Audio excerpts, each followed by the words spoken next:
Hi, Brandy and all. It's your mama again. This time, Harold's trip to the sky. One night, Harold got up, made sure there was a moon so he wouldn't see things in the dark, and went to get a drink of water.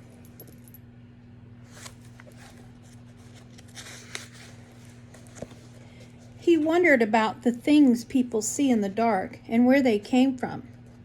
He was glad he couldn't see them in the moonlight. Suddenly, he realized he didn't see anything at all in the moonlight. There was nothing to see. He was in the middle of a desert.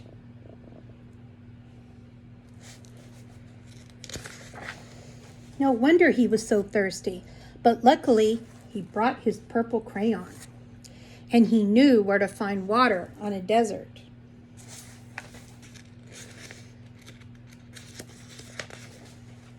There was always a pool of it somewhere near a palm tree. Harold drank deeply. There is nothing like drinking nice, cool water in a desert.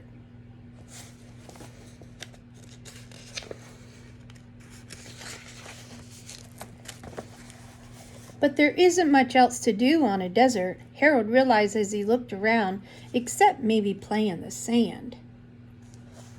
Then he remembered how the government has fun on the desert. It shoots off rockets. Harold decided to go to the moon.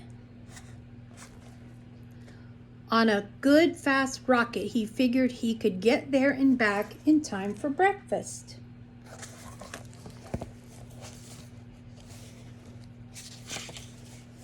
He fired the rocket, and off he went. But the rocket missed the moon. It missed it by a mile, and Harold went up and up.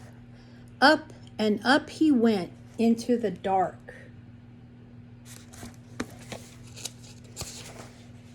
Harold tried to see where he was going by the stars.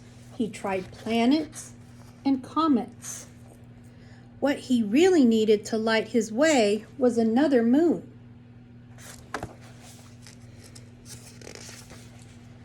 But when Harold looked closely, what he saw wasn't a moon. To his amazement, it was a flying saucer. Harold had heard about flying saucers. People saw them in the dark, and nobody knew who was inside flying them.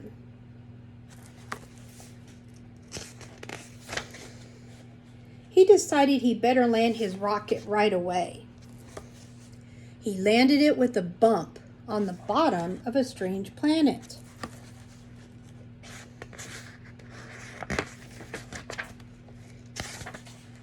There was no danger of falling off so big a planet.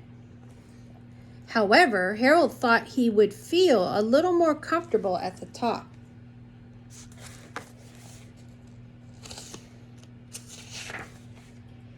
He wondered what planet he was on. In the dark light of the stars, he looked for some sign that might tell him. He was on Mars. Harold had heard of men on Mars, so he yelled a couple of hellos, hopefully.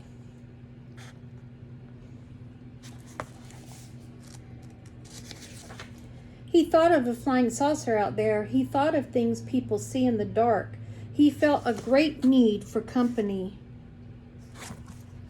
He was sure any man on Mars would be cordial to a visitor like Harold, who had come all this way to chat with him. He had to draw on his scanty knowledge of what a man on Mars looked like.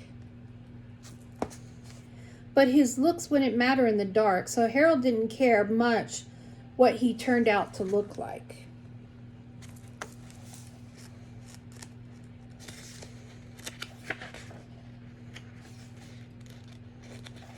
Sorry, sometimes these pages are hard to turn.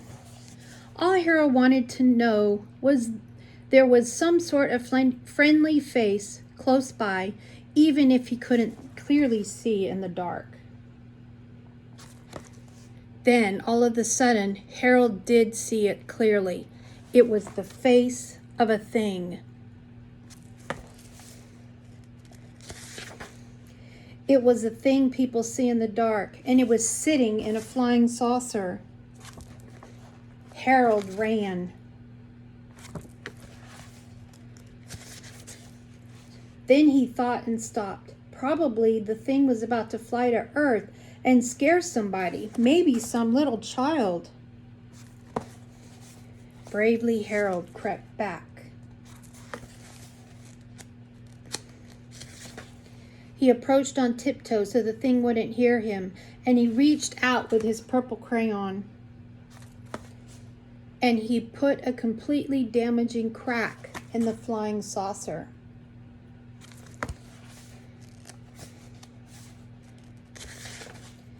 But before the thing could grab him, he was off again, chuckling triumphantly. He ran as fast as he could in the dark.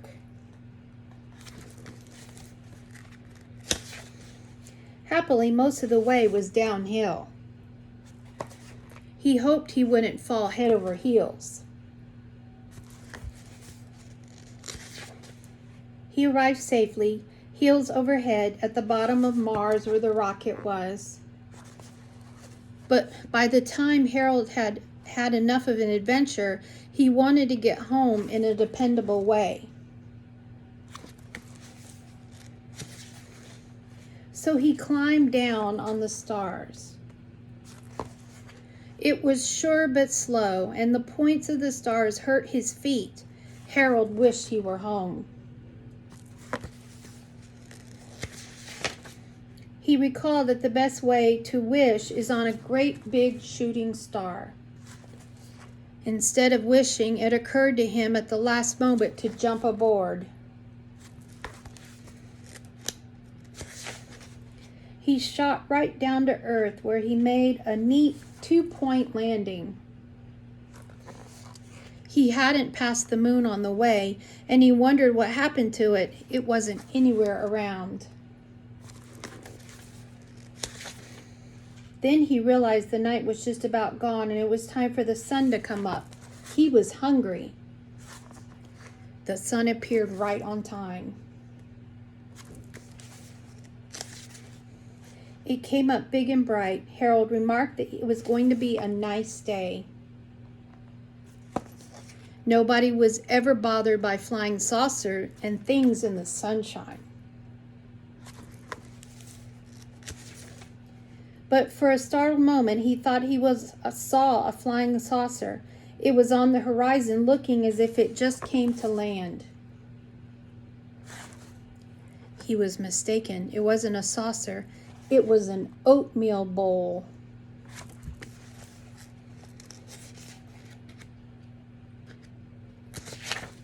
Harold happened to like hot breakfast. He quickly drew up a chair. And he sat down to eat. The end.